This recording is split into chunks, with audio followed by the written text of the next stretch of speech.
அனைவருக்கும் வணக்கம். இது உங்கள் கரண்ட் கோச்சிங் சென்டர். இப்போ நம்ம வந்து டிஎன்பிஎஸ்சி டிஎன்யூஎஸ்ஆர்பி இந்த ரெண்டுக்குமே கிளாஸ் கண்டக்ட் பண்ணிருக்கோம். இப்போ நம்ம பார்க்க போற வீடியோனா ரொம்ப ரொம்ப முக்கியமான ஒரு வீடியோ. ஜாகிரபின்னு எடுத்துக்கினாலே நீங்க ஒரு 10th அந்த 7 லெசன்ஸ் ரொம்ப இம்பார்ட்டன்ட் கொடுத்து படிப்பீங்க. அப்போ அந்த 7 லெசன்ஸ் ரொம்ப ரொம்ப இம்பார்ட்டன்ட். அதுல என்ன ஒரு மிஸ்டேக்னா, இப்போ அந்த 7 லெசனும் உங்களால ஞாபகம் வச்சுக்க ரொம்ப சிரமப்படுவீங்க. இப்போ ஃபர்ஸ்ட் லெசன் படிக்கக்குள்ள செகண்ட் லெசன் போகக்குள்ள ஃபர்ஸ்ட் லெசன் மறக்கும். அடுத்தடுத்து படிக்கக்குள்ள எல்லாமே குழம்பிடும், சுத்தி விட்ட மாதிரி ஆயிடும். எது ஃபர்ஸ்ட் எது செகண்டு, எந்த நாடு ஃபர்ஸ்ட் அப்படின்றது உங்களுக்கு ரொம்ப ரொம்ப கன்ஃபியூஷன் ஆகும். இப்போ அந்த கன்ஃபியூஷன் எல்லாமே இந்த ஒரு வீடியோவை பார்த்தீங்கன்னா, இந்த 7 லெசனுக்குமே நாங்கள் வந்து 7 வீடியோவும் உங்களுக்கு போட போறோம். ஒரு லெசனுக்கும் ஒரு வீடியோவா போட போறோம். இப்போ ஃபர்ஸ்ட் பாத்தீங்கன்னா, first geography, first India 10th இருக்கிற ஃபர்ஸ்ட் பாடம் இந்தியா அமைவிடம், நிலத்தோற்றம் மற்றும் வடிகால் அமைப்பு. இதை பத்தி தான் இப்போ இந்த வீடியோவில் பார்க்க போறோம். ரொம்ப மிக எளிமையா உங்களுக்கு ஷார்ட்கட்டோட நிறைய விஷயங்கள் நாங்கள் இதுல டீட்டெயிலா உங்களுக்கு சொல்ல போறோம். பாருங்க, ஃபர்ஸ்ட் பாருங்க, இந்தியா பரப்பளவில் உலகின் 7வது பெரிய நாடு அப்படின்னு சொல்றாங்க. அப்ப இந்தியா பரப்பளவுல உலகின் 7வது பெரிய நாடு. அப்ப இந்தியாவுடைய பரப்பளவுல வாரம் ஃபுல்லா நீங்க சுத்தி பார்த்தாலும் பார்க்க முடியாது. ஏன்னா அவ்வளவு பெருசு இந்தியா பரப்பளவுல. அப்ப வாரம்ன்றது 7 நாள். அப்ப இந்தியா பரப்பளவு எத்தனைன்னு கேட்டீங்கன்னா 7வது பெரிய நாடு. அடுத்தது பாருங்க, ஆசிய கண்டத்தின் 2வது பெரிய நாடுன்னு சொல்றாங்க. ஆசிய கண்டத்தின் 2வது பெரிய நாடு. டிஎன்யூஎஸ்ஆர்பியை பொறுத்த வரைக்குமே இந்த பார்ட்ல இருந்து ஒரு கொஸ்டின்ஸ் வந்துச்சு 2015 நினைக்கிறேன். அப்ப வந்து ஆசிய கண்டத்துல 2வது பெரிய நாடு எதுன்னு கேட்டாங்க. அப்ப இந்தியா தான் இந்த ஆசிய கண்டத்தின் 2வது பெரிய நாடு. இப்ப பாத்தீங்கன்னா இந்தியாவுடைய நிலப்பரப்பு பாருங்க. இந்தியாவின் நிலப்பரப்பு 32,87,263 சதுர கிலோமீட்டர். இந்தியாவுடைய நிலப்பரப்பு 32,87,263 சதுர கிலோமீட்டர். அப்ப புவியோட மொத்த பரப்பளவுல பாத்தீங்கன்னா 2.4% இருக்கு. புவியோட மொத்த பரப்பளவு மொத்தம் 100%. அதுல இந்தியாவுடைய பரப்பளவு பாத்தீங்கன்னா 2.4% தான் இருக்கு. அப்ப இதுல 7வது பெரிய நாடு அப்படின்னு சொல்றாங்க பரப்பளவுல. அப்ப 2.4ன்றது தான் 7. அப்ப மீதியெல்லாம் எவ்வளவு சின்னதா இருக்கும் பாருங்க. அப்ப 2.4ன்றது தான் 7, மீதியெல்லாம் அப்ப எவ்வளவு சின்னதா இருக்கும் அப்படின்னு பாத்தீங்க.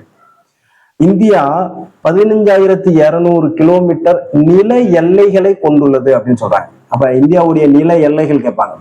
15,200 இந்தியாவுடைய நில எல்லைகள். நான் சொல்ல போற கொஸ்டின்ஸ் எல்லாமே ரொம்ப ரொம்ப முக்கியம். இதை நீங்க கேட்கக்குள்ளதான் உங்களுக்கு நிறைய விஷயங்கள் அதை அப்சர்வ் பண்ண முடியும். அப்ப இந்தியாவுடைய நில எல்லைகள் அப்படின்னு கேட்டாங்கன்னா 15,200 கிலோமீட்டர் அப்படின்னு சொல்லணும். இப்ப வடமேற்குல பாத்தீங்கன்னா பாகிஸ்தான். இதை வந்து நீங்க மேப் வச்சுதான் நீங்க இந்த எல்லைகளை பார்க்கணும். அப்பதான் உங்களுக்கு மைண்ட்ல நிற்கும். இப்ப இந்தியாவுடைய மேப் இப்படி இருக்குன்னு வச்சுங்க. இந்தியாவுடைய மேப் இப்படி இருக்குன்னா நீங்க வந்து இதை மேப் வச்சுதான் நீங்க பார்க்கணும். மேப் வச்சு பார்க்கலதான் அப்ப பாகிஸ்தான் இங்க இருக்கு, ஆப்கானிஸ்தான் இங்க இருக்கு அப்படின்னு உங்களுக்கு தெரியும். அது மேப் வச்சு பார்த்துக்குள்ள நீங்க கரெக்டா அந்த நாடுகளை பார்த்தீங்கன்னா உங்களுக்கு மறக்காது. அப்ப பாத்தீங்கன்னா வடமேற்குல பாகிஸ்தான் ஆப்கானிஸ்தானுடன் இருக்கு. வடக்குல பாத்தீங்கன்னா சீனா, நேபாளம், பூட்டான் அப்படி இருக்கு. வடக்குல பாத்தீங்கன்னா சீனா, நேபாளம், பூட்டான் இருக்கு. வடக்குல சீனா, நேபாளம், பூட்டான் இருக்கு. கிழக்குல வங்காளதேசம், மியான்மர் இருக்கு. இருக்கு அப்படின்னு நில எல்லைகளா இருக்கு. இப்ப வடமேற்குன்னு பாத்தீங்கன்னா பாகிஸ்தான், ஆப்கானிஸ்தான். வடக்குன்னு பாத்தீங்கன்னா சீனா, நேபாளம், பூட்டான். சீனா, நேபாளம், பூட்டான் இருக்கு. கிழக்குல வங்காளதேசம், மியான்மர் இருக்கு. அதுக்கடுத்து பாருங்க, இந்தியா அதிகபட்சமா எந்த நாட்டோடு நில எல்லையை பகிர்ந்திருக்கு அப்படின்னு பாத்தீங்கன்னா வங்காளதேசம். இந்தியா, இது வந்து போன டிஎன்யூஎஸ்ஆர்பில கேட்டது. இந்தியா வந்து அதிகபட்சமா எந்த நாட்டுடைய அதிக எல்லைகளை கொண்டதுன்னா வங்காளதேசம். இப்போ வந்து கிலோமீட்டர் கேட்கலாம். 4,156. நல்லா பாத்தீங்க 456. அந்த 4க்கு 5க்கு நடுவுல 1, அதுலதான். இதை நீங்க ஞாபகம் வச்சுங்க. அப்போ வங்காளதேசத்தோட அதிக எல்லைகளை கொண்டு இருக்கு. அந்த எல்லைகளுடைய கிலோமீட்டர் பாத்தீங்கன்னா 4156. அதாவது ஆர்டர் பாருங்க, 456. அந்த 4க்கும் 5க்கும் நடுவுல 1 இருக்கு, அவ்வளவுதான். அப்போ 4156 கிலோமீட்டர் வந்து நில எல்லைகளை வங்காளதேசத்தோடு இருக்கு. அதுக்கடுத்து பாத்தீங்கன்னா குறுகிய எல்லை வந்து எந்த நாட்டோடு இருக்கு அப்படின்னா ஆப்கானிஸ்தான். குறுகிய எல்லை ஆப்கானிஸ்தான். அப்ப குறுகிய எல்லை எந்த நாடு? ஆப்பு தான். குறுகிய குறுகிய எல்லைகளை கொண்ட நாட்டுக்கு எப்பயுமே என்னது ஆப்பு தான். எப்போ வேணாலும் எந்த நாடு வேணாலும் தாக்கிடும். அப்போ குறுகிய எல்லை கொண்ட நாட்டுக்கு எப்பயுமே என்னது ஆப்பு தான். ஆப்கானிஸ்தான் பாருங்க 106 கிலோமீட்டர் தான். பாருங்க 100 மாரியே தெரியுதுங்களா, அப்ப 6 அவ்வளவுதான். இப்ப 106 கிலோமீட்டர் வந்து ஆப்கானிஸ்தான் வந்து எல்லைகளா கொண்டு இருக்கு. அப்ப இருக்கிறதுல அதான் சின்னது. அடுத்தது பாருங்க, இது உங்களுக்கு மேற்கு அரபிக்கடல் அது எல்லாமே தெரியும். அதாவது 6100 கிலோமீட்டர் நீளமுள்ள நீண்ட கடற்கரை பகுதியை 3 பக்கங்களிலும் கொண்டுள்ளது அப்படின்னு. அப்ப 3 பக்கங்களிலும் எத்தனை கிலோமீட்டர் அப்படின்னு கேட்பாங்க. 6100 கிலோமீட்டர் அப்படின்னு சொல்லுவோம். அப்ப இந்திய கடற்கரையின் மொத்த நீளம், இது அடிக்கடிக்கு கேட்டுனே இருக்கிறாங்க. இந்திய கடற்கரையின் மொத்த நீளம் கேட்பாங்க. மற்றும் தீவு கூட்டங்களையும் சேர்த்தீங்கன்னா 7516. இதையும் நல்லா நீங்க ஞாபகம் வச்சுக்கலாம். நல்லா பாருங்க, 7 5 6 நடுவுல 5க்கு 6க்கும் 1 அவ்வளவுதான்.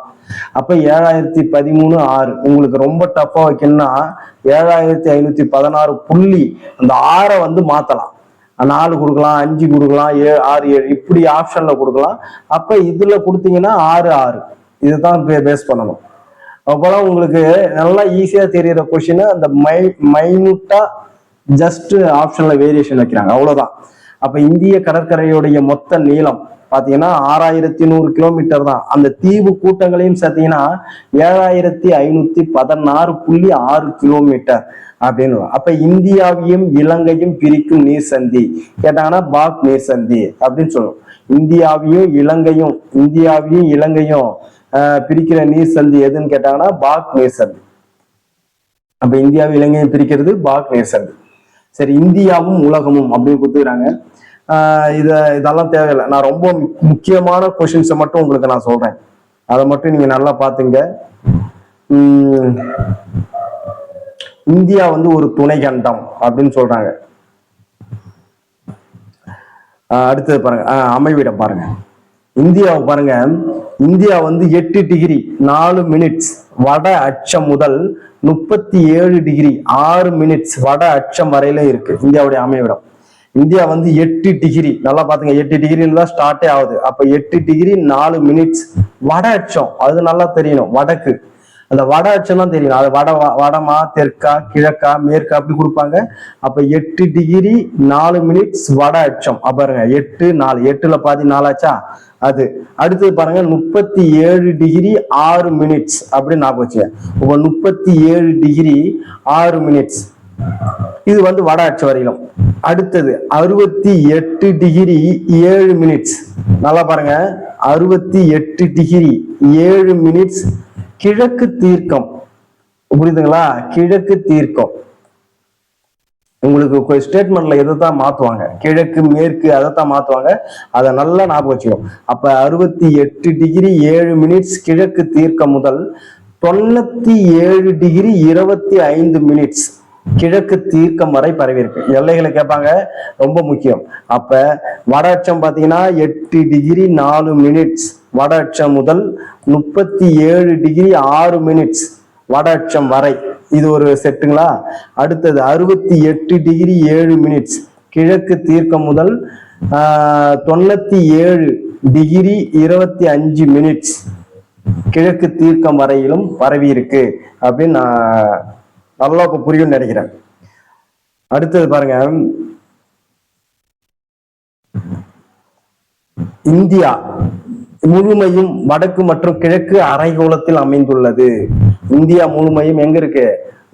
வடகிழக்கு அரைகோளம், வடகிழக்கு அரைகோளத்தில் அமைந்துள்ளது. அப்ப இந்தியா எந்த அரைகோளத்தில் அமைந்திருக்கு அப்படின்னு கேட்பாங்க, வடகிழக்கு அரைகோளத்தில் அமைந்துள்ளது அப்படின்னு சொல்லணும். இந்தியாவுடைய தென்கோடி பகுதியான முன்பு என்ன சொல்லியிருந்தாங்கன்னா பிக் மெலியன் அப்படின்னு அழைச்சிருந்தாங்க. இந்தியாவுடைய தென்கோடி முனை ஃபர்ஸ்ட் எப்படி அழிச்சாங்க அப்படின்னு கேட்பாங்க, பிக் மெலியன் தென்கோடியத்தான் பிக் மெலியன் அப்படின்னு அழிச்சாங்க. இந்திரா முனை பாருங்க, இந்திரா முனை வந்து 6 டிகிரி 45 மினிட்ஸ் வட அச்சத்தில் அந்தமான் நிக்கோபார் தீவு கூட்டத்தில் அமைந்துள்ளது. இந்திரா முனை எந்த அந்த இந்த டிகிரி கேட்பாங்க. 6 டிகிரி 45 மினிட்ஸ், 6 டிகிரி 45 மினிட்ஸ் வட அச்சத்தில் அந்தமான் நிக்கோபார் தீவு கூட்டத்துல இருக்கு. இந்திரா முனை எங்க இருக்குன்னு கேட்பாங்க. அந்தமான் நிக்கோபார் தீவு கூட்டத்துல 6 டிகிரி 45 மினிட்ஸ் இந்த அரைக்கோளத்துல இருக்கு அப்படின்னு தெரியும். இந்தியாவுடைய நிலப்பகுதியின் தென்கோடி குமரி முனை அப்படின்னு சொல்றாங்க. இந்தியாவுடைய நிலப்பகுதியின் தென்கோடி குமரி முனை ஆகும் அப்படின்னு சொல்றாங்க. வடமுனை வந்து இந்திரா கோல் அப்படின்னு அழைக்கிறாங்க.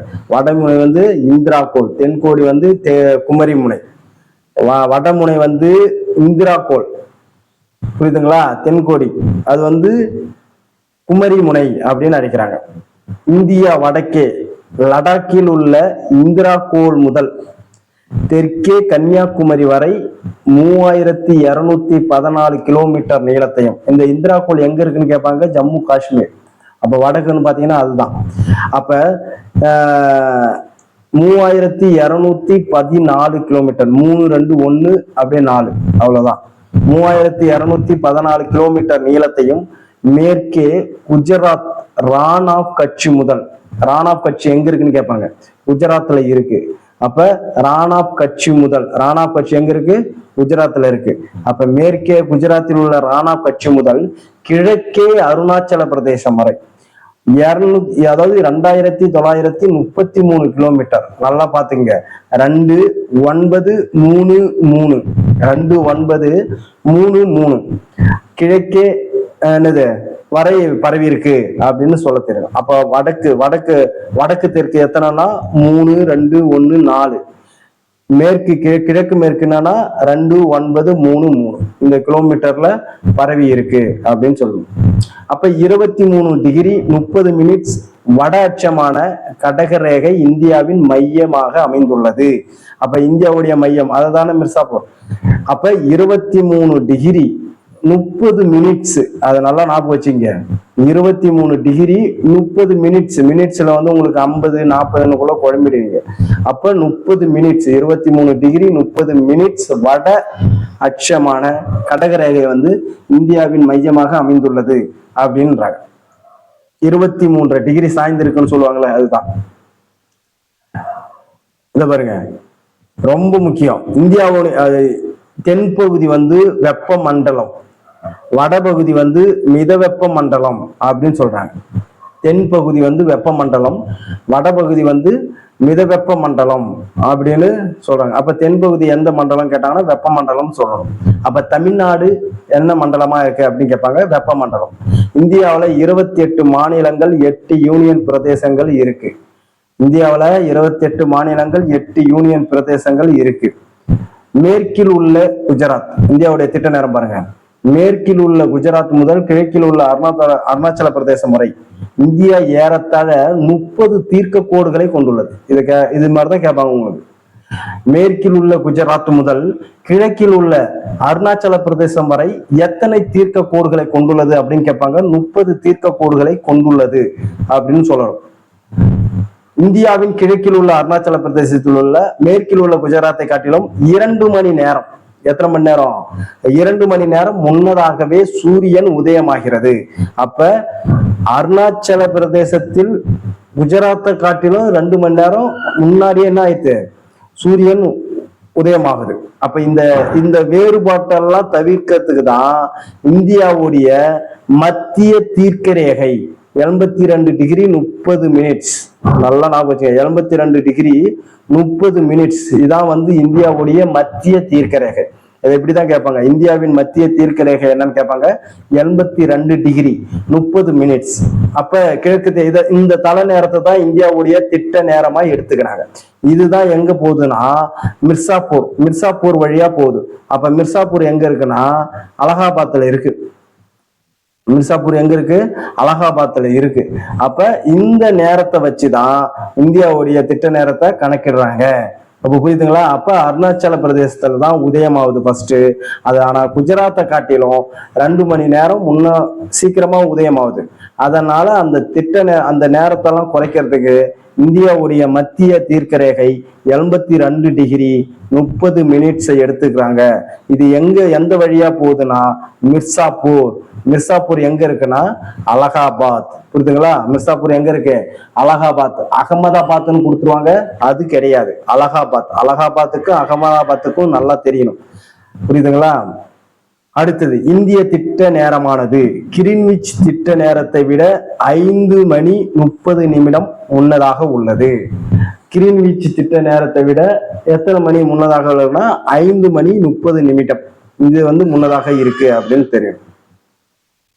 அடுத்தது பாருங்க, ஆந்திர பிரதேசத்தின் தலைநகரம் அமராவதி நகர். இப்ப ஆந்திர பிரதேசத்துடைய மறுசீரமைப்பு சட்டத்தின்படி 2024 வரை ஹைதராபாத் நகரம் ஆந்திர பிரதேசம் மற்றும் தெலுங்கானா மாநிலத்தின் தலைநகரமாக இருக்கும் அப்படின்னு சொல்றாங்க. ஏன் இதை ஒண்ணு வச்சுன்னு இருக்கிறாங்கன்னு தெரியல. ஏன்னா அவங்கவுங்க என்ன பண்ணிட்டாங்க அடுத்தது பாருங்க, இந்தியாவின் முக்கிய இயற்கை அமைப்பு பிரிவுகள். இதுல பாத்தீங்கன்னா ரொம்ப முக்கியமான படிக்கிறது பாத்தீங்கன்னா இந்தியா. இந்த பாருங்க, இந்தியாவின் இயற்கை அமைப்பு 5 பெரும் பிரிவுகளாக பிரிக்கலாம் அப்படின்னு சொல்றாங்க. அப்ப இந்தியாவுடைய இயற்கை அமைப்பு எத்தனை பிரிவுகளா பிரிக்கலாம் அப்படின்னு கேட்டீங்கன்னா 5 பெரும் பிரிவுகளா பிரிக்கலாம். 1 வடக்கு மலைகள், 2 வடபெரும் சமவெளிகள், 3 தீபகற்ப பீடபூமிகள், 4 கடற்கரை சமவெளிகள், 5 தீவுகள் அப்படின்னு சொல்லிட்டு 5 பெரும் பிரிவுகளா பிரிக்கலாம் அப்படின்னு சொல்றாங்க. இதுல ஃபர்ஸ்ட் வடக்கு மலைகள். வடக்கு மலைகள் அப்படின்னு பாத்தீங்கன்னா இமயமலையை பாத்தீங்கன்னா உலகின் இளமையான மிக உயரமான மலைத்தொடர் அப்படின்னு எதை சொல்லுவாங்கன்னா இமயமலையை தான் சொல்லுவாங்க. உலகின் இளமையான மற்றும் மிக உயரமான மலைத்தொடர் எதுன்னு கேட்டாங்கன்னா இமயமலை. அதே உலகின் மிக பழமையான மடிப்பு மலைத்தொடர் அப்படின்னு எதுன்னு கேட்டாங்கன்னா ஆரவல்லி மலைத்தொடர் அப்படின்னு சொல்லணும். இப்ப இதை பாத்தீங்கன்னா மேற்கில் சிந்து பள்ளத்தாக்குல இருந்து கிழக்கே பிரம்மபுத்திரா பள்ளத்தாக்கு வரை எத்தனை கிலோமீட்டர் நீளத்திற்கு நீண்டு பரவி இருக்கு அப்படின்னு பாத்தீங்கன்னா 2500 கிலோமீட்டர் நீளத்திற்கு பரவி இருக்கு. இது ரொம்ப முக்கியமான கொஸ்டின். அப்ப மேற்குல சிந்துல இருந்து கிழக்குல பிரம்மபுத்திரா வரைக்கும் இமயமலை நீண்டு இருக்கு. அது எவ்வளவு தூரத்துல இருக்குன்னா 2500 கிலோமீட்டர் தூரத்துல இருக்கு. மற்றபடி பாத்தீங்கன்னா உலகின் கூரை. உலகின் கூரை என்று அழைக்கப்படுவது எதுன்னு கேட்பாங்க, பாமீர் முடிச்சு. ரொம்ப முக்கியமான கொஸ்டின். உலகின் கூரை. உலகின் கூரை அதாவது உலகத்துல இருக்கிற கூரையில பாம்பை போட்டா அந்த முடிச்ச அவ்வளவு சீக்கிரத்துல அழிக்கவே முடியாது, அப்படி அர்த்தம். அப்ப உலகின் கூரை என்று அழைக்கப்படுவது பாமீர் முடிச்சு. அதான் அந்த உலகத்துடைய கூரையில பாம்பை போட்டா அந்த முடிச்சு அவுக்காது, அந்த அளவுக்கு ஸ்ட்ராங்கான முடிச்சியா இருக்கும். அப்ப உலகின் கூரை என்று அழைக்கப்படுவது எதுனா பாமீர் முடிச்சுன்னு ஞாபகம் வச்சுக்கணும். அதுக்கு அடுத்தது பாருங்க, ஹிமாலயா. ஹிமாலயான்றது சமஸ்கிருத சொல்லு. இதோடைய பொருள் பாத்தீங்கன்னா பனி உறைவிடம் அப்படின்னு சொல்றாங்க. அப்ப ஹிமாலயான்றது சமஸ்கிருத சொல்லு. ஹிமாலயான்றது சமஸ்கிருத சொல்லு. இதோடைய பொருள் பாத்தீங்கன்னா பனி உறைவிடம். அப்ப இந்தியாவுடைய வடக்கு மலையை 3 பெரும் உட்பிரிவுகளா பிரிக்கிறாங்க. எது? வடக்கு மலையை தான் 3 உட்பிரிவுகளா பிரிக்கிறாங்க. 1 டிரான்ஸ் இமயமலை, 2 இமயமலை, 3 கிழக்கு இமயமலை அல்லது பூர்வாஞ்சல் குன்றுகள் அப்படின்னு சொல்லலாம். புரியுதுங்களா? அப்ப வடமலையை தான் 3 பிரிவா பிரிக்கிறாங்க, உட்பிரிவா. அதுல ஃபர்ஸ்ட் டிரான்ஸ், 2வது இமயமலை, 3வது கிழக்கு இமயமலை, அதுதான் பூர்வாஞ்சல் குன்று அப்படின்னு சொல்லலாம். இத பாருங்க, ஆரவல்லி மலைத்தொடர். இதுதான் உலகிலேயே மிக பழமையான மடிப்பு மலைத்தொடர். ரொம்ப முக்கியம். ஆரவல்லி மலைத்தொடர் உலகிலேயே மிக பழமையான மடிப்பு மலைத்தொடர் எதுன்னு கேட்பாங்க, ஆரவல்லி மலைத்தொடர். ஃபர்ஸ்ட் பாருங்க, டிரான்ஸ் இமயமலை. டிரான்ஸ்னா மேற்கு, டிரான்ஸ்னா மேற்கு இமயமலை. டிரான்ஸ் இமயமலை எந்த சைடுன்னு கேட்பாங்க, அப்ப மேற்கு இமயமலை. அப்ப இது பெரும்பாலும் இந்த டிரான்ஸ் இமயமலை திபெத்தியன் இமயமலை அப்படின்னு கூட சொல்லுவாங்க. டிரான்ஸ் இமயமலைக்கு இன்னொரு பேர் என்னன்னா திபெத்தியன் இமயமலை. அப்ப திபெத்தியன் இமயமலை என்று அழைக்கப்படுவது எதுன்னு கேட்டீங்கன்னா டிரான்ஸ் இமயமலை. அதாவது நீ எதனா ஒரு தப்பு பண்ணா ஒண்ணு எங்க திபெத்துக்கு டிரான்ஸ்ஃபர் போட்டுருவாங்க. புரியுதுங்களா? நீங்க எதனா ஒண்ணு தப்பு பண்ணீங்கன்னா எங்க போட்டுருவாங்க, திபெத்துக்கு டிரான்ஸ்ஃபர் போட்டுருவாங்க. திபெத்துக்கு டிரான்ஸ்ஃபர் போட்டுருவாங்க. அப்ப திபெத்துனா திபெத்தியன், டிரான்ஸ்ஃபர்னா டிரான்ஸ் இமயமலை. அப்ப டிரான்ஸ் இமயமலைக்கு இன்னொரு பேர் திபெத்தியன் இமயமலை. ஏன்னா பெரும்பாலான பகுதிகள் அந்த திபெத்துல தான் இருக்கு, அதனால அது திபெத்தியன் இமயமலை அப்படின்னு அழைப்பாங்க. அப்ப இந்த மலைகள் பாத்தீங்கன்னா மற்றபடி இந்த அகலமெல்லாம் தேவையில்லை உங்களுக்கு. இது ரொம்ப முக்கியம்.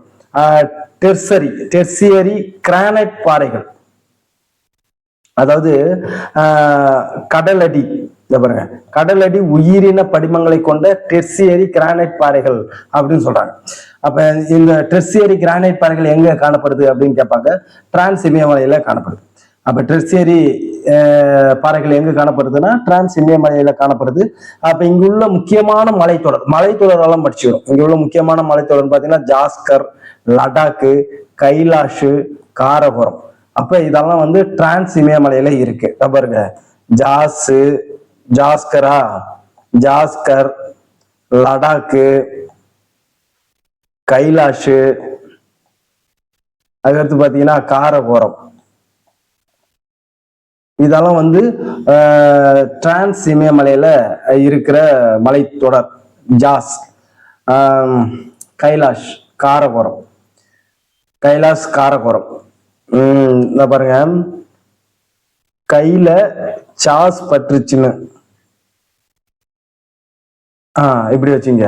கையில காரமான சாஸ் பற்றுச்சு.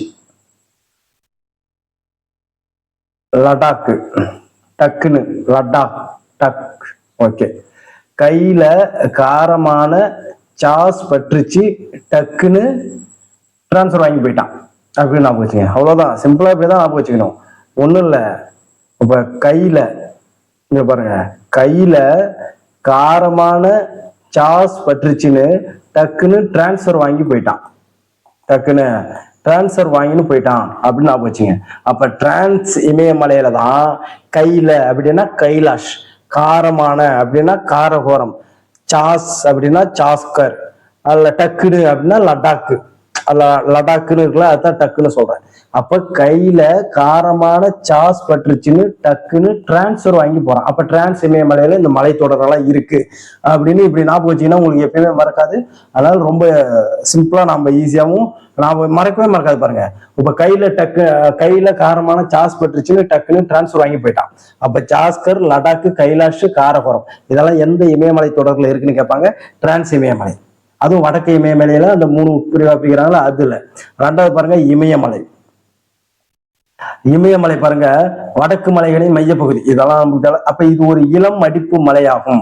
இமயமலை வந்து என்னது, ஒரு இளம் அடிப்பு மலை. அப்ப வடக்கே இருந்த யூரேஷியா, இது போன வாட்டி டிஎன்எஸ் வரப்புல கோண்டுவானாவை கேட்டிருந்தாங்க. அப்ப வடக்கே இருந்த யூரேஷியா, அப்ப வடக்குல இருந்திருக்க யூரேஷியா, நல்லா ஞாபகம் வச்சுங்க, வடக்குல இருந்திருக்க யூரேஷியா. அதுக்கு அடுத்தது பாத்தீங்கன்னா தெற்கே இருந்த கோண்டுவானா, தெற்குல இருந்திருக்கு கோண்டுவானா. ஒன்றை நோக்கி நகர்ந்ததால் அப்ப கோண்டுவானா வடக்கு நோக்கியும் யூரேஷியா தெற்கு நோக்கியும் ஒன்றை நோக்கி நகர்ந்திருக்கு. அதோடைய காரணமா டெத்திஸ் அப்படின்ற கடல் என்ன பண்ணிருச்சு, மடிக்கப்பட்டு இமயமலை உருவானது. அப்ப இமயமலைன்றது முன்னாடி ஒரு கடலா இருந்திருக்கு அப்படின்னு அர்த்தம். அப்ப இமயமலை வந்து முன்னாடி என்னன்னு கேட்பாங்க, டெத்திஸ் அப்படின்ற ஒரு கடலா இருந்திருக்கு. அப்ப யூரேஷியா, கோண்டுவானா இது ரெண்டும் ஒன்னே நோக்கி நகர்ந்ததுனால அந்த கடல் என்ன பண்ணிச்சாங்க, டெத்திஸ் அப்படின்ற கடல் மடிக்கப்பட்டதுனால அது இமயமலை உருவானது. அப்ப இது பல மலைத்தொடர்களை உள்ளடக்கியது அப்படின்னு கேட்கிறேன். இது பல மலைத்தொடர்களை உள்ளடக்கியது. அடுத்தது பாருங்க, அப்ப இமயமலையை எத்தனை பிரிவா பிரிக்கிறான், 3 பிரிவா பிரிக்கிறான். நல்லா பாருங்க, ஃபர்ஸ்ட் வடக்கு மலையை 3 பிரிவா பிரிச்சான். அதுல 2வது இமயமலை, அந்த 2வது இமயமலையில 3 பிரிவா பிரிக்கிறான். ஒண்ணு வந்து பெரிய இமயமலைகள், அதாவது இமாத்திரி. 3 பாருங்க, 3 பெருசு தானே. அப்ப பெரிய இமயமலைகள். 2 வந்து சிறிய இமயமலைகள், இமாச்சல். சிறிய இமயமலை சல்லுன்னு இருக்கும். சிறிய இமயமலை எப்பவுமே எப்படி இருக்கும், சல்லுன்னு இருக்கும். அப்ப சிறிய இமயமலை இமாச்சல். வெளி இமயமலை சிவாலிக்கு. சிவன் எப்பயுமே வெளியில தான் இருப்பார். சிவன் எப்பயுமே என்ன இருப்பாரு, வெளியில தான் இருப்பாரு. அப்ப சிவாலிக்குனா வெளி இமயமலை. இதெல்லாம் உங்களுக்கு இப்படியே கேட்பாங்க, சிவாலிக்குன்றது எது அப்படின்னு இப்படியே கேட்டாலும் கேட்பாங்க. ஏன்னா டிஎன்எஸ்ஆர்பில பொறுத்த வரைக்கும் இதை பொறுத்துகள் அப்படியே கேட்பாங்க, இமாச்சல், சிவாலிக்கு அப்படின்னா இதை 3 மாத்தி கொடுத்துட்டு இப்படி கேட்பாங்க. அப்ப பெரிய இமயமலை 3 பெருசு, சிறிய இமயமலை சின்ன இமயமலைகிட்ட போனா சல்லுன்னு இருக்கும். வெளி இமயமலை சிவாலிக்கு, சிவன் எப்பயுமே வெளியில தான் இருப்பார். புரியுதுங்களா? அதுக்கு அடுத்தது பாருங்க, பெரிய இமயமலை அதை பத்தி சொல்றாங்க. பெரிய இமயமலை பாத்தீங்கன்னா இதோடைய சராசரி அகலம், பெரிய இமயமலையுடைய சராசரி அகலம் 25 கிலோமீட்டர். சராசரி உயரம் பாருங்க 6000 மீட்டர். பெரிய இமயமலை ஹிமாத்திரியோடைய சராசரி உயரம் கேட்பாங்க 6000 மீட்டர். நல்லா ஞாபகம் வச்சுங்க. ஹிமாத்திரியோடைய சராசரி உயரம் எவ்வளவுன்னு கேட்பாங்க, 6000 மீட்டர். அதோடைய சராசரி அகலம் கேட்டாங்கன்னா 25 கிலோமீட்டர். 25 கிலோமீட்டர். அதுக்கு அடுத்தது பாத்தீங்கன்னா இம்மலையிலுடைய மிக உயர்ந்த சிகரங்கள் பெரும்பாலும் அதாவது இமயமலையில இருக்கிற மிக உயர்ந்த சிகரங்கள் பெரும்பாலும் எங்க இருக்குன்னா இந்த இமாத்திரியில தான் இருக்கு. அதுல எவரெஸ்ட் பாருங்க, எவரெஸ்ட்ன்றது 8848 எட்டி எட்டி போனா 4-8ல போயிடலாம். எவரெஸ்ட்டுக்கு எட்டி போனா 4-8ல போயிடலாம். அப்ப எவரெஸ்ட்ன்றது 8848 மீட்டர். கஞ்சன் ஜங்கா அது கஞ்சன் ஜங்கா பாரு 8598 மீட்டர். 8598 மீட்டர். 8598 மீட்டர். இங்க பாருங்களேன், இதுவும் 8 இதுவும் 8. இங்க பாருங்க, இது 8 இது 8. இங்க ஈஸியா 9 ஞாபகம் வச்சுக்கலாம். அப்ப 8 9 நடுவுல 5. அப்ப 8598. கஞ்சன் ஜங்கா 8598 8598. அதான் பாருங்க 8 8. அதுக்கு முன்னாடி 9 வந்துருச்சு. அப்ப நடுவுல மட்டும் 5 போட்டுக்குங்க. அப்ப 8598 கஞ்சன் ஜங்கா. அடுத்தது எவரெஸ்ட் சிகரம் நேபாளத்துல இருக்கு. எவரெஸ்ட் சிகரம் எங்க இருக்குன்னா நேபாளத்துல இருக்கு, காட்மண்ட். அப்ப எவரெஸ்ட் சிகரம் எங்க இருக்குன்னா நேபாளத்துல இருக்கு. கஞ்சன் ஜங்கா எங்க இருக்குன்னா நேபாளம் மற்றும் சிக்கிமுக்கு இடையே அமைந்துள்ளது. கஞ்சன் ஜங்கா எங்க இருக்கு? நேபாளம் மற்றும் சிக்கிம் அதுக்கிடையே இருக்கிறது தான் கஞ்சன் ஜங்கா. கஞ்சன் ஜங்கா எங்க இருக்குன்னா பாலத்துல சிக்கினா கஞ்சாயிடும் அப்படின்னு பாத்தீங்க. பாலத்துல சிக்கினா கஞ்சாயிடும். பாலத்துல சிக்கினாலே கஞ்சி தானே, பாலத்துல சிக்கினா கஞ்சாயிடும். அப்ப நேபாளம் சிக்கிம் கஞ்சன் ஜங்கா, நேபாளம் சிக்கிம் கஞ்சன் ஜங்கா. அப்ப இமயமலை வந்து பல சிகரங்களின் இருப்பிடமா இருக்கு. எப்படின்னு பாத்தீங்கன்னா அதிகமான சிகரங்களை உலகில மற்ற மலைத்தொடர்களை காட்டிலும் இங்க வந்து அதிகமான சிகரங்கள் இருக்கு. உலகிலேயே 14 உயரமான சிகரம் தான் இருக்கு. இந்த சிகரத்துல 9 சிகரங்கள் இமயமலையில தான் இருக்கு. உலகிலேயே மொத்தம் எத்தனை உயரமான சிகரங்கள் இருக்குன்னு கேட்பாங்க. அப்ப ஸ்கூல் புக்கு பிரகாரம் நமக்கு 14 உயரமான சிகரங்கள் இருக்கு. அதுல 9 சிகரங்கள் எங்க இருக்குன்னா இமயமலையில தான் இருக்கு அப்படின்னு அர்த்தம். இப்ப கங்கை எங்க உருவாகுது? கங்கோத்திரியில உருவாகுது. யமுனை எங்க உருவாகுது? யமுனோத்திரியில உருவாகுது. அப்ப சியாச்சின் போன்ற பனியாறுகள் காணப்படுது எதுல? இமயமலையில. அப்ப ஹிமாத்திரிய பாருங்க, ஹிமாத்திரியில வந்து பாத்தீங்கன்னா பனி சூழ்ந்து காணப்படும். எப்பொழுதுமே இங்க என்னது நிரந்தரமா பனி சூழ்ந்து காணப்படுவதால் கங்கோத்திரி, யமுனோத்திரி, சியாச்சின் போன்ற பல பனியாறுகள் காணப்படுகின்றன. சியாச்சின் என்னன்னு கேட்பாங்க, பனி ஆறுகள். அடுத்தது சிறிய இமயமலை, சல்லுன்னு இருக்குன்னு சொன்னேன். அப்ப இமாச்சல், சிறிய இமயமலைகள் அல்லது இமாச்சல் அப்படின்னு சொல்றாங்க. அப்ப சிறிய இமயமலையோட சராசரி அகலம் பாத்தீங்கன்னா 80 கிலோமீட்டர். அப்ப இமாத்திரியோட சராசரி அகலம் நான் என்ன சொன்னேன்? 25 கிலோமீட்டர் சொன்னேன். அது சராசரி உயரம் 6000 மீட்டர் சொன்னேன். 6000 மீட்டர். இங்க பாத்தீங்கன்னா இதோடைய சராசரி அகலம் பாத்தீங்கன்னா 80 கிலோமீட்டர். இமாச்சலுடைய சராசரி அகலம் 80 கிலோமீட்டர். ஆனா சராசரி உயரம் பாத்தீங்கன்னா 3700 to 4500 சராசரி உயரம். சராசரி உயரம் பாத்தீங்கன்னா 3700 to 4500 கொடுத்துருக்குறாங்க. அப்ப சராசரி அகலம் 80 கிலோமீட்டர் கொடுத்துருக்குறாங்க. இங்க வந்து வேற என்னன்னா இங்க அதே பாருங்க, இந்த மலைத்தொடர்ல தான் பீர் பாஞ்சல், தௌலதார், மகாபாரத் ஆகிய மலைகள் காணப்படுது. அப்ப ஹிமாச்சல் இங்க மகாபாரத் எந்த இதுல காணப்படுதுன்னு கேட்பாங்க, எந்த மலைத்தொடர்ல காணப்படுதுன்னு கேட்பாங்க. ஹிமாச்சல்ல இருக்குன்னு அர்த்தம். பீர் பாஞ்சல், தௌலதார், மகாபாரத். இது மகாபாரத்துல இங்க பாருங்க, மகாபாரத்துல பீர் அடிச்ச தவளை சல்லுன்னு போகுதுன்னு நான் போச்சுங்க. மகாபாரதம் நாடகம் பாத்தீங்கல்ல, இந்த மகாபாரதத்துல பீர் அடிச்ச தவளை சல்லுன்னு போகுது. சல்லுன்னா ஹிமாச்சல். மகாபாரதத்துல பீர் அடிச்ச தவளை சல்லுன்னு போகுது அப்படின்னு நான் போச்சுங்க. மகாபாரதத்துல பீர் அடிச்ச தவளை சல்லுன்னு போகுது. அப்ப மகாபாரத், பீர்பாஞ்சல், தௌலதார் இதெல்லாம் எங்க? ஹிமாச்சல்ல இருக்கு. இதோடைய புகழ்பெற்ற கோடை வாழிடங்கள் அப்படின்னு பாத்தீங்கன்னா சிம்லா, முசௌரி, நைனிடால், அல்மோரா, ராணிகட் மற்றும் டார்ஜிலிங் இங்க இந்த மலைத்தொடர்ல இருக்கு. அப்ப சிம்லா அதாவது கோடை வாழிடங்கள் பெரும்பாலும் எங்க இருக்குன்னா ஹிமாச்சல்ல இருக்கு. கோடை வாழிடங்கள் வந்து பெரும்பாலும் எங்க இருக்குன்னா ஹிமாச்சல்ல இருக்கு. அப்ப சிம்லா, முசௌரி, நைனிடால், அல்மோரா, ராணிகட், டார்ஜிலிங் இங்கெல்லாம் வந்து எந்த மலைத்தொடர்ல இருக்குன்னு கேட்பாங்க? ஹிமாச்சல். அதாவது என்னது? சிறிய இமயமலை. அடுத்தது பாருங்க காரகோரம் கணவாய். காரகோரம் கணவாய் எங்க இருக்கு? இது பொறுத்துகளை அடிக்கடி கேட்கறாங்க. டிஎன்பிசி டிஎன்எஸ்ஆர்பி எல்லாருக்குமே ரொம்ப முக்கியமான ஒரு இது. காரகோரம் கணவாய் எங்க இருக்கு? ஜம்மு காஷ்மீர். இந்த காரகோரம் கணவாய் என்ன இருக்கு?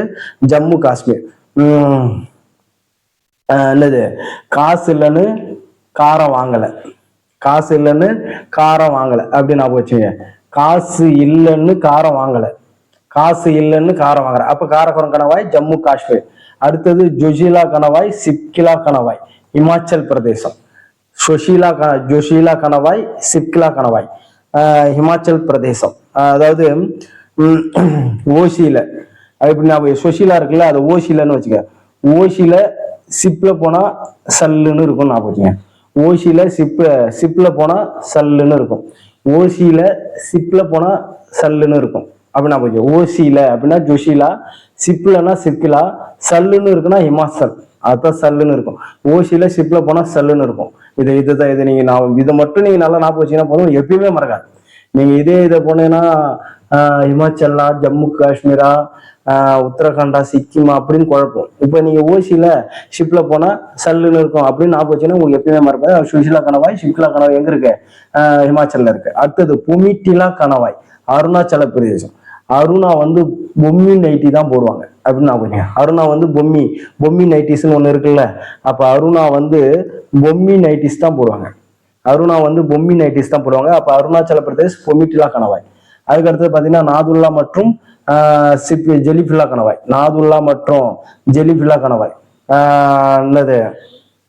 நாதாரி ஜெல்லி மீன் கிட்ட சிக்கிட்டான் அப்படின்னு ஆச்சுங்க. நாதாரி ஜெல்லி மீன் கிட்ட சிக்கிக்கிட்டான் அப்படின்னு ஆகுதுங்க. நாதாரி ஜெல்லி மீன் கிட்ட சிக்கிக்கிட்டான் அப்படின்னு. அப்ப நாதுல்லா மற்றும் ஜெலிஃபில்லா கணவாய் எங்க இருக்கு? சிக்கிம்ல இருக்குன்னு அர்த்தம். அடுத்தது பாகிஸ்தானியும் ஆப்கானிஸ்தானியும் இன்னைக்கு என்னது? கைபர் கணவாய். இதை கேட்பாங்க. அப்ப பாகிஸ்தானியும் ஆப்கானிஸ்தானியும் இது எங்க? வடமேற்குல தானே இருக்கு. அப்ப பாகிஸ்தானியும் ஆப்கானிஸ்தானியும் இன்னைக்கு கணவாய் எதுனா கைபர் கணவாய். மற்றும் பாகிஸ்தானில் உள்ள போலான் கணவாய் எங்க இருக்குன்னா பாகிஸ்தான்ல இருக்குன்னு சொல்ல தெரியும். அப்ப பாகிஸ்தானியும் ஆப்கானிஸ்தானியும் இணைக்கும் கணவாய் எதுனா கைபர் கணவாய். பாகிஸ்தான்ல இருக்கிற கணவாய் எதுனா போலான் கணவாய். புரியுதுங்களா? அடுத்தது சிவாலிக் வெளி இமயமலை. அதாவது வெளியில தான் சிவன் இருப்பார். அப்ப வெளி இமயமலை சிவாலிக் பாருங்க, ஜம்மு காஷ்மீர்ல இருந்து அசாம் வரைக்கும் இருக்கு. ஜம்மு டு அசாம் வரைக்கும் இருக்கு வெளி இமயமலை. எதுல இருந்து எது வரைக்கும் இருக்கு? ஜம்முன்னு அசாம் ஜம்முல இருந்து அசாம் வரைக்கும் இருக்கு. இது பாத்தீங்கன்னா ஒரு பகுதி ஆறுகளால் உருவாக்கப்பட்ட படிவுகளால் ஆனதுன்றான். வெளி இமயமலை ஒரு பகுதி ஆறுகளாலவே இருக்கும். அப்ப இதோடைய உயரம் பாத்தீங்கன்னா 900 மீட்டர்ல இருந்து 1100 மீட்டர் வரைக்கும் வேறுபடுது. 900 மீட்டர்ல இருந்து 1100 மீட்டர் தான் வேறுபடுது. அப்ப இதோடைய சராசரி உயரம் பாத்தீங்கன்னா 1000 மீட்டர். அப்ப ரெண்டுத்துக்கு சராசரி உயரம் என்னது? 1000 மீட்டர். அப்ப வெளி இமயமலையுடைய சராசரி உயரம் என்னது? 1000 மீட்டர். இப்ப சொல்லுங்க பார்ப்போம். இமாத்திரிக்கு என்னது? 6000 மீட்டர். நல்லா ஞாபகம் வச்சுக்கணும். ஹிமாச்சல் சல்லுக்கு என்னது? 3700 டு 4500. அதுக்கு அடுத்தது சிவாலிக்குடைய சராசரி உயரம் பார்த்தீங்கன்னா 1000 மீட்டர். அவ்வளவுதான். இது மாதிரி மீட்டர் கேட்டாங்கன்னா அதுவும் சொல்ல தெரியணும். அதே மாதிரி அகலம் கேட்பாங்க. 25 கிலோமீட்டர். இது இமாச்சல் 80 கிலோமீட்டர். இங்க பாருங்க, இதோடைய சராசரி அகலம் பாருங்க 50 கிலோமீட்டர். அதாவது மேற்குல 50 கிலோமீட்டர், முதல் கிழக்கில் 10 கிலோமீட்டர் வரையும் மாறுபடுது.